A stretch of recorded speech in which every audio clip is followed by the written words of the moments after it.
Jean Renoir naît en 1894 dans le quartier de Montmartre. La maison était le pavillon 6 du 13 de la rue Girardon, en face du château des Brouillards. Sa mère est Aline Charigot, ancien modèle de son père, qu'Auguste Renoir a épousé en 1890. Jean Renoir est baptisé en 1896 à l'église Saint-Pierre de Montmartre, à Paris. Sa marraine est Jeanne Baudot et son parrain Georges Durand-Ruel. Après des études médiocres, il s'engage dans l'armée en 1912, et rejoint le corps des dragons. En 1914, quand commence la Première Guerre mondiale, il est maréchal des logis au 3e escadron du 1er régiment de dragons sous les ordres du capitaine Louis Bossu, modèle possible du capitaine de Bohel, dieu de la grande illusion. En avril 1915, alors qu'il vient de passer dans les chasseurs alpins, Renoir a le col du fémur fracturé par une balle, au cours d'une patrouille sur les hauteurs d'Orbay, en Alsace, blessure qui le fera boiter toute sa vie. Il évite de justesse l'amputation grâce à la présence fortuite du professeur Laroyenne de Lyon, alors infirmier sous les drapeaux, qui s'oppose à cette intervention chirurgicale. En juin 1915, hospitalisé à Besançon, il apprend la mort de sa mère à l'hôpital de Nice.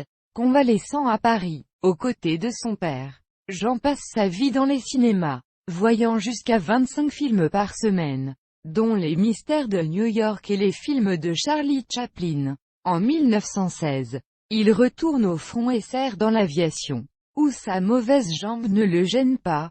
Il est affecté dans une escadrille de reconnaissance, et y apprend la photographie. En 1920, il s'installe comme céramiste à Cagnes et épouse l'un des modèles de son père, André Hoechling, d'une beauté insolite. Jean, qui veut faire d'elle une vedette de cinéma, écrit un petit sujet, Catherine, qu'il finance lui-même et fait réaliser par Albert Dieudonné. André Hoechling devient Catherine Zesling. Le film achevé est une déception pour Renoir. Mais, dit-il, le démon de la mise en scène était en moi. La découverte, en 1924, du film d'Eric von Stroheim, Folie de femme, Fouleichouive, l'enthousiasme, et décide de la suite de sa carrière.